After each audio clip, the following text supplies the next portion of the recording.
Hello everyone. Chapter 5 of Letters from the Lighthouse.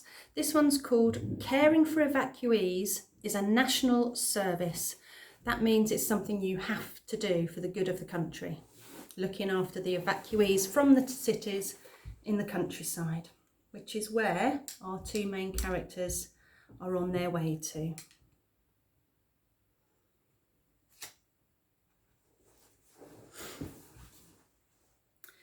It was dark when we finally arrived, which wasn't a bad thing. I was tired of seeing cows and fields and trees and little country stations hung with bunting and WRVS ladies rushing forward to welcome the train, which had been exciting at first, but after a while just made the journey seem longer. One by one, the carriages had emptied out, and now at last it was our turn. Budmouth Point, announced the guard. Train calling at Budmouth Point. Everyone was on their feet before the train had even stopped. In a scramble of suitcases, our entire carriage made for the doors. Mr. Barrowman, shouting over our heads, told people to stop pushing. "One at a time," he hollered. "Remember your manners. This isn't the Harrods sale." No one was listening. We were too eager to see what Budmouth Point was like, so in the end the guards simply opened the train doors and we tumbled out onto the platform. There was no bunting, no WRVS women to greet us. It felt oddly quiet after the noise of the train, and for a moment everyone seemed a bit stunned. "You all right?" I asked Cliff, dumping his suitcase in front of him. He nodded. "Smells different here, doesn't it?" He was right. The air smelt wet and salty. With a shiver of delight, I thought of the sea. Tomorrow we'd go to the beach, see the lighthouse, find seashells like the ones Dad used to bring us. In fact, I was beginning to feel quite hopeful when two ladies in Wellington boots appeared from the direction of the ticket office. They were having an argument. "With all due respect, Mrs. Henderson, are you telling me how to do my job, Miss Carter?" "Of course not. But if she's a kinder transport child..." As Mr. Barrowman cleared his throat, they broke apart with a startled, "Oh!" "You must be our evacuees," cried the shorter and rounder of the two women, as if we'd dropped from the sky. She looked like someone from a murder mystery story, the type who wore tweed and drank sherry. "Indeed, I suppose we must," Mr. Barrowman replied. He did sarcasm as well as any teacher. "Oh, then welcome to Budmouth Point." She threw open her arms rather theatrically. A titter went through the group, which Mr. Barrowman quickly hushed. "I'm Mrs. Henderson and I've lived here all my life, and this," she indicated the other woman stiffly, "is Miss Carter, who's been here not quite a week." Miss Carter was a lot younger than Mrs. Henderson. She had blonde hair cut to her jaw and looked thoroughly fed up. All I suggested was, but ignoring her, Mrs. Henderson said, "Allow us to escort you to the village hall, where you shall be introduced to your host families." She made it sound like it was just round the corner. In reality, it was a good half-hour's walk down a dark country lane, with only her and Miss Carter's torches to guide us. Away from the shelter of the station, I felt the full force of the wind, so strong you had to lean into it as you walked. One of the older boys started telling a ghost story called The Hairy Hands, and I could feel Cliff next to me hanging on his every word. Worried he'd have bad dreams, I tried to walk faster so he'd be out of earshot. But up ahead was Esther Jenkins, a different type of nightmare, and I thought it best to keep out of her way. By the time we reached the village, I'd blisters on my palms from my suitcase handle. Perhaps Mum had been right about those extra books after all. I was ravenous too, and wondered what Queenie might have made us for our supper. It was hard to see anything of Budmouth Point itself. The dark felt even thicker than the blackout in London, though I could just about make out the outline of houses on either side of the road. Crikey, it's so quiet here, one of the girls observed. Budmouth Point, Budmouth Dump more like, Esther Jenkins muttered. A few of the boys pretended to laugh. Cliff squeezed my hand and I squeezed back just to let him know I was there. And then I saw light, not from Mrs. Henderson's torch. This was something bigger, out beyond the houses. It wasn't constant like the searchlights over London, but every few moments it sent a beam of light so strong that in it I glimpsed the grey water and the white-topped waves of what had to be the sea. My heart gave a little skip.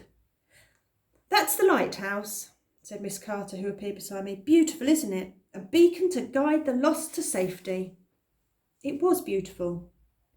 I'd never seen a real working lighthouse before.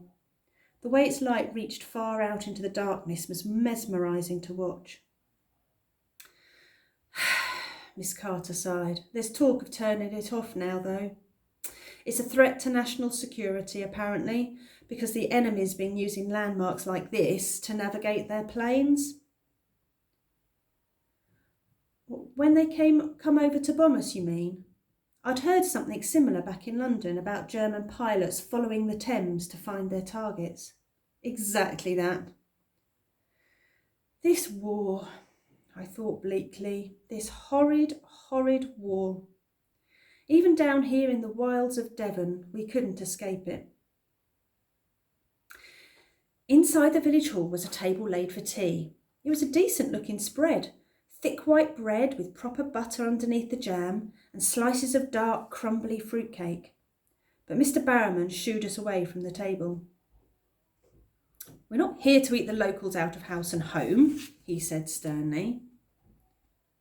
"Can't we have some?" whispered Cliff, who I knew would be starving. "Well, no one else has, so we'd best not," I answered.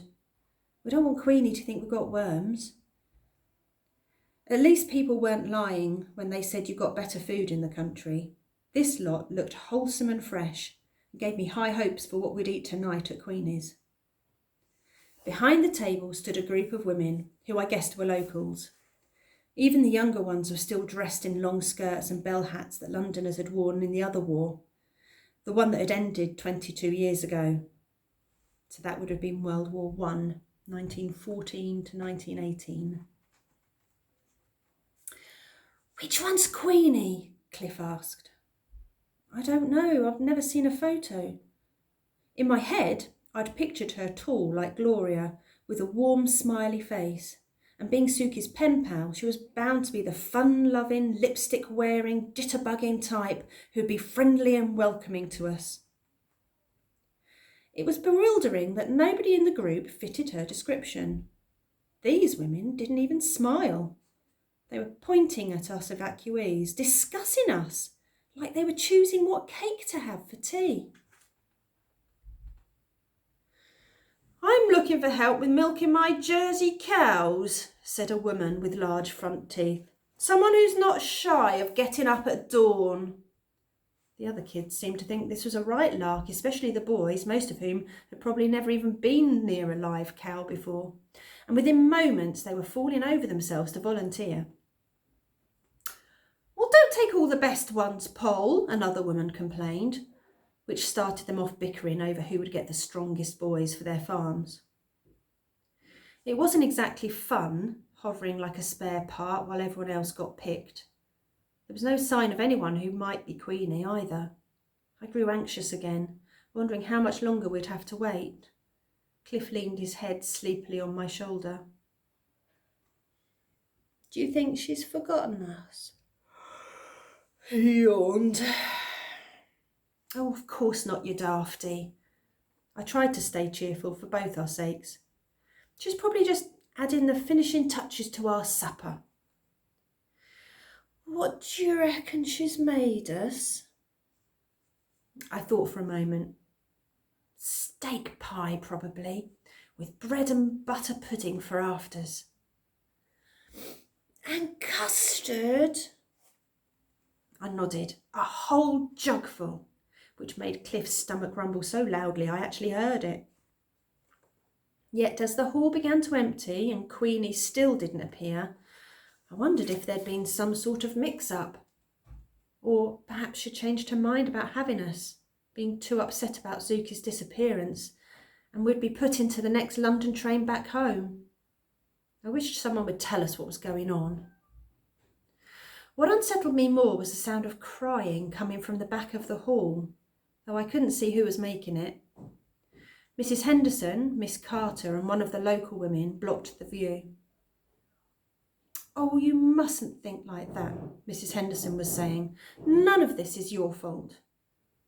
"If anyone's to blame, it's Hitler," Miss Carter added. "Every time I get settled, I've got to move again." The girl's voice was wobbly with tears. "I liked it at the Jenkinsons' house. It was, all right, "Once the bombing stops, you can go back to the Jenkinses again, can't you, eh?" said Mrs. Henderson. "But even that's not my real home, is it?" the girl sobbed. "I know, lovely, I know," soothed Mrs. Henderson. I still couldn't see the person crying, but with a start, I recognised her voice. It was the strange, gruff twang.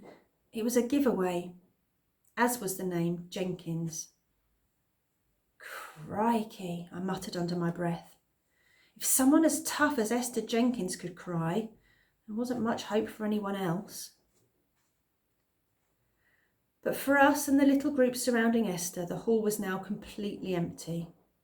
I felt miserable. We might as well have stuffed ourselves with the bread and jam. No one would have noticed.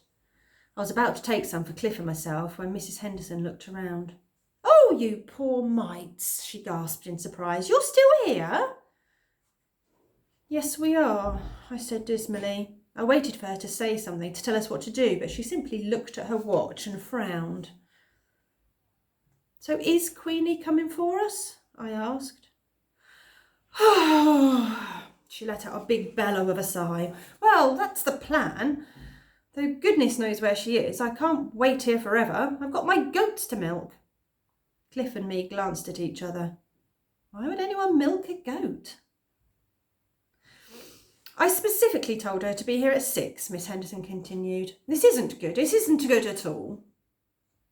"Perhaps you got the day wrong," I offered, although it sounded pretty feeble. Miss Henderson shook her head. "It's those clocks of hers. Very romantic, but very impractical." I didn't know what Miss Henderson meant, but I was starting to realise my days of counting on grown-ups and big sisters was over. I was going to have to take charge myself. I turned to Cliff. "Buck up. Let's grab our things, shall we? If Queenie won't come to us, we'll go to her." Which was all very well, except we didn't know where her post office was. Okay, that's the end of Chapter 5, Caring for Evacuees is National Service. And I'll see you again next time. Bye-bye.